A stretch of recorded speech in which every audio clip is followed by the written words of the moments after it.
ദേശീയ മാധ്യമങ്ങളടക്കം വേൾഡ് മാധ്യമങ്ങളടക്കം തെരഞ്ഞുകൊണ്ടിരിക്കുന്ന ഒരാളുണ്ട്. ഇസ്രായേലിന്റെ നരാധമനായിട്ടുള്ള നെതന്യാഹു എവിടെ പോയി എന്നുള്ളത്.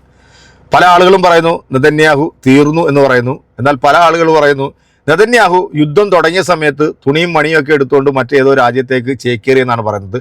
സ്വന്തം രാജ്യത്തെ ജനങ്ങളെ യുദ്ധത്തിനിട്ട് കൊടുത്തിട്ട് അവിടുത്തെ ജനങ്ങൾ വലിയ സുരക്ഷിതരാണ്, അച്ഛ പോലും പതിക്കില്ല എന്നൊക്കെ വീമ്പിളക്കി നടന്ന ദൈവത്തെ വെല്ലുവിളിച്ച ഈ നരാധമന്റെ ഈ രാജ്യത്തെ സാധാരണക്കാരുള്ള ജനങ്ങൾ ഇപ്പം നെട്ടോട്ട് ഓടിക്കൊണ്ടിരിക്കുക.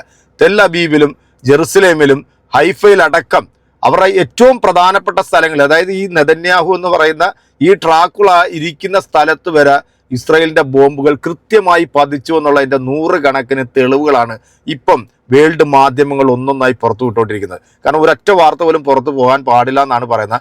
ഇസ്രായേലിൽ ജോലി ചെയ്യുന്ന മലയാളികളടക്കം നമ്മുടെ ഇവിടുത്തെ ഷേഖ കക്കൂസ് എന്ന് പറയുന്ന ചില ചാനലുകളുണ്ടല്ലോ, ഈ ചാനലിനകത്ത് വന്നിട്ട് ഞെട്ടിക്കുന്ന വെളിപ്പെടുത്തലാണ് നടത്തിക്കൊണ്ടിരിക്കുന്നത്. നമ്മുടെ മറ്റ് ജെറുസലേം അമ്മായി തീർന്നോ ഇല്ല എന്നുള്ളതിനെ കുറിച്ചിട്ടൊന്നും അറിയില്ല. 2 ദിവസമായിട്ട് ഇപ്പം ലൈവ് ഒന്നും കാണുന്നില്ല. സുവിശേഷം പറഞ്ഞ് വായിന്ന് വരുന്ന മൊത്തം തെണ്ടിത്തരവും ഇവിടുത്തെ സമൂഹത്തിൻ്റെ ഇടയിൽ വിഭാഗിത ഉണ്ടായിക്കൊണ്ടിരിക്കുന്ന ഈ ഒരു പുഴുത്ത ജന്മം അത്ര പെട്ടെന്നൊന്നും പോകില്ല എന്നാണ് ഞാൻ വിശ്വസിക്കുന്നത്. കാരണം കഴിഞ്ഞ ദിവസം ഇവളുടെ വീടിൻ്റെ പരിസരത്തേക്ക് ഇറാൻ വിട്ടിട്ടുള്ള ഒരു മിസൈൽ വന്ന് പതിച്ചു എന്ന് പറയുന്നുണ്ട്. പക്ഷേ ഇവളെ കണ്ടിട്ട് നാണിച്ച മിസൈൽ അപ്പുറത്ത് പോയി വീണതാണെന്നാണ് അവിടെയുള്ള ആളുകൾ പറയുന്നത്.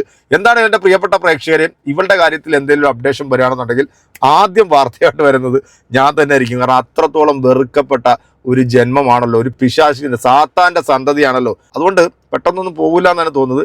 അമേരിക്കയും ഇസ്രായേലും തൊടാൻ ഭയക്കുന്ന ഇറാന്റെ ചെറുദ്വീപ് കാർഗ് ആക്രമിച്ചാൽ എന്ത് സംഭവിക്കും, അങ്ങനെ പലതരത്തിലുള്ള വാർത്തകൾ വരുന്നുണ്ട്. കാരണം ഇറാന്റെ ചില പ്രധാനപ്പെട്ട സ്ഥലങ്ങളിലൊന്നും പെട്ടെന്ന് അങ്ങോട്ട് കയറിയൊന്ന് ആക്രമിക്കാനായിട്ടൊന്നും ഈ പറയപ്പെടുന്ന മഹാവീരന്മാർക്കൊന്നും സാധിക്കത്തില്ല. ഇപ്പൊ കരയുദ്ധം നടത്തുമെന്നും പറഞ്ഞിട്ടുണ്ട് ട്രംപ് ഒരു ഗീർവാണം അങ്ങോട്ട് മുഴക്കിയപ്പോഴത്തേക്ക് ഇറാന്റെ ഇപ്പോഴത്തെ നേതാവ് പറഞ്ഞത് ഐ ആം വെയിറ്റിംഗ്, ഞാൻ കാത്തിരിക്കുകയാണ്, നീ ഇങ്ങോട്ട് കയറിപ്പോരാ, നിനക്കുള്ള ചായയും പരിപ്പോടെയും ഞാൻ തന്നങ്ങ് വിടാം എന്ന് പറഞ്ഞു. അതുകൊണ്ട് അങ്ങനെ എന്ത് വേണമെങ്കിലും ആർക്കെങ്കിലും പറയാം.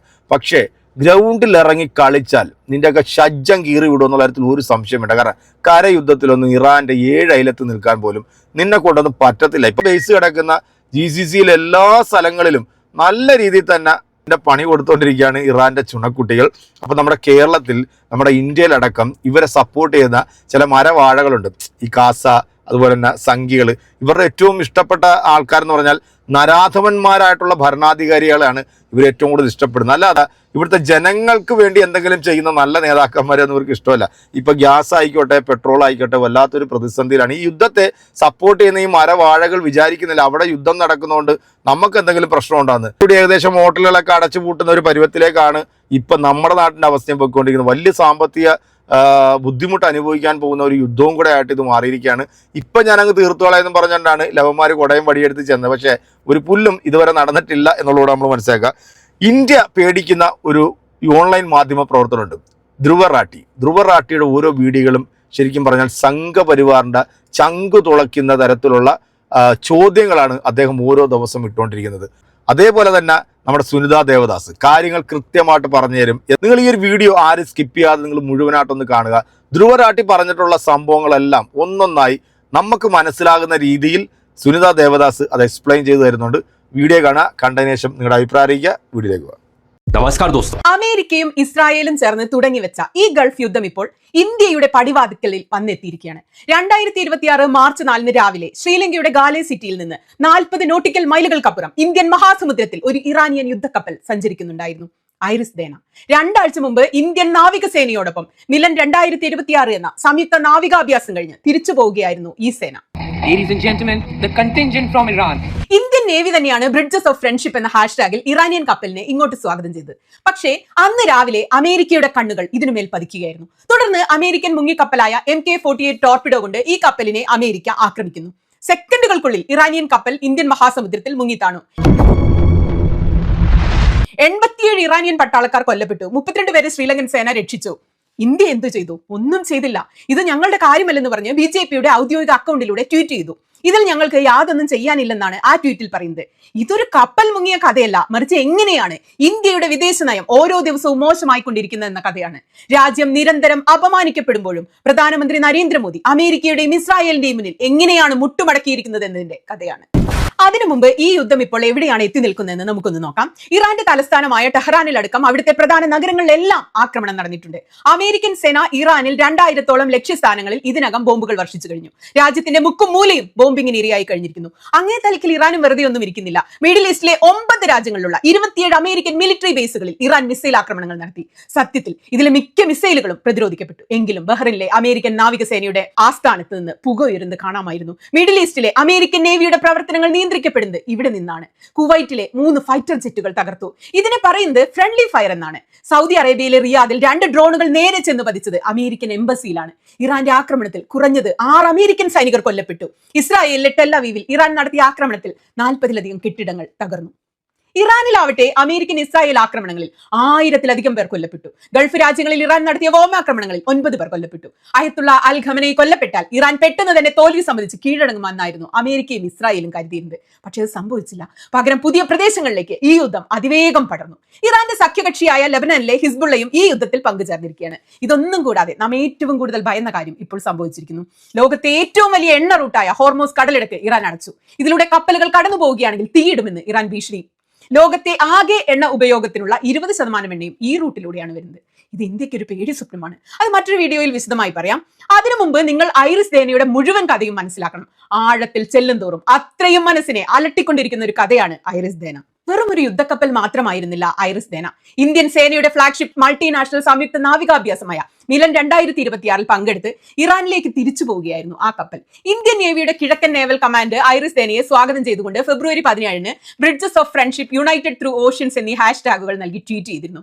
ഇതിൽ സഞ്ചരിച്ചിരുന്ന ഇറാനിയൻ നാവികസേനാംഗങ്ങൾ വിശാഖപട്ടണത്ത് നടന്ന പരേഡിൽ മാർച്ച് ചെയ്തിരുന്നു. ഒന്ന് ആലോചിച്ച് നോക്കൂ. 2 ആഴ്ച മുമ്പ് ഈ സൈനികർ ഇന്ത്യയിലെ വിശാഖപട്ടണത്ത് ഇന്ത്യൻ നാവിക സൈനികരോടൊപ്പം തോളോട് തോൾ ചേർന്ന് മാർച്ച് ചെയ്യുകയായിരുന്നു.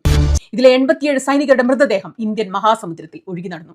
ഇതിലെ ഏറ്റവും നീചമായ പ്രവൃത്തി അമേരിക്ക ഇന്ത്യൻ മഹാസമുദ്രത്തിൽ ഈ കപ്പലിനെ തകർത്തിട്ടും അതേക്കുറിച്ച് ഇന്ത്യൻ സർക്കാർ ഒരക്ഷരം പറഞ്ഞില്ല എന്നതാണ്. പറയാത്ത പോട്ടെ, ഐറിസ് ദേനയിൽ നിന്ന് രക്ഷാപ്രവർത്തനത്തിനുള്ള അടിയന്തര സന്ദേശം ലഭിച്ചപ്പോൾ ശ്രീലങ്കയാണ് രക്ഷാപ്രവർത്തനത്തിനിറങ്ങിയത്. ഇന്ത്യയിൽ നിന്ന് ആദ്യം ആരും പോയില്ല. ഇന്ത്യയുടെ ഭാഗത്ത് നിന്നൊരു സന്ദേശം പോലും ഇറാന് ലഭിച്ചില്ലെന്നത്, യാതൊരു ചർച്ചയും നടന്നിട്ടില്ലെന്നുമാണ് ഇന്ത്യയിലെ ഇറാനിയൻ അംബാസഡർ മുഹമ്മദ് ഫത്താലി പറഞ്ഞത്.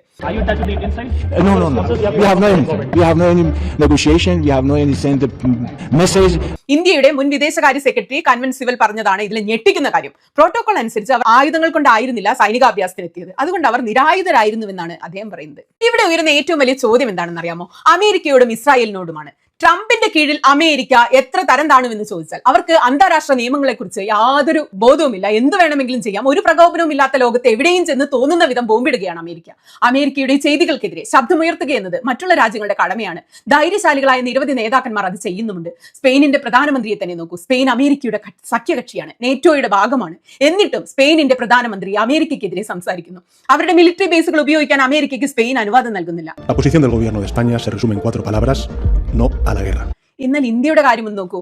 ഇന്ത്യൻ മഹാസമുദ്രം ഇന്ത്യയുടെ സ്വാധീനത്തിൽ വരുന്നതാണെന്ന് കഴിഞ്ഞ ഒരു ദശകമായി ഇന്ത്യ നൽകിക്കൊണ്ടിരിക്കുന്ന നെറേറ്റീവാണ്. ഇന്ത്യൻ മഹാസമുദ്രത്തിന്റെ പരിപൂർണ്ണ സംരക്ഷകരാണ് ഇന്ത്യൻ നേവി എന്നാണ് പ്രധാനമന്ത്രി നരേന്ദ്രമോദി നിരന്തരം പറയുന്നത്. ഭാരത് പൂരെ ഇന്ത്യൻ ഓഷൻ റീജൻ में ഫാസ്റ്റ് റിസ്പോണ്ടർ भी बनकर उभरा है. എന്നിട്ട് ഇന്ത്യയിൽ നിന്ന് സംയുക്ത നാവികാഭ്യാസം കഴിഞ്ഞു പോകുന്ന ഒരു കപ്പലിനെ നമ്മുടെ അറിവില്ലാതെ മുക്കിക്കളയുമ്പോൾ ഇന്ത്യക്ക് ശ്രീലങ്ക പോലുള്ള ചെറിയ രാജ്യത്തോടൊപ്പം ഇന്ത്യൻ മഹാസമുദ്രത്തിലെ സുരക്ഷാ പങ്കാളി എന്ന് എങ്ങനെ സ്വയം വിശേഷിപ്പിക്കാനാകുമെന്നൊന്ന് ചിന്തിച്ചു നോക്കൂ. ഗാർഡിയൻ ഓഫ് ഇന്ത്യൻ ഓഷൻ എന്ന് എന്തിനു പറഞ്ഞു? ഇത് ഞാൻ പറയുന്നല്ല, നരേന്ദ്രമോദിയുടെ വാക്കുകളാണ്. ഇന്ത്യൻ നേവി ഭാരതീയ മഹാസാഗർ की गार्डियन की तरह तैनात है. അപ്പൊ എന്താണ് ഈ അവകാശവാദത്തിന്റെയൊക്കെ അർത്ഥം? ഇത് ഒരു കാര്യത്തിൽ മാത്രമല്ല കൂട്ടരെ, ആഴത്തിൽ നോക്കിയാൽ കഥ മാറിക്കൊണ്ടേയിരിക്കുകയാണ്.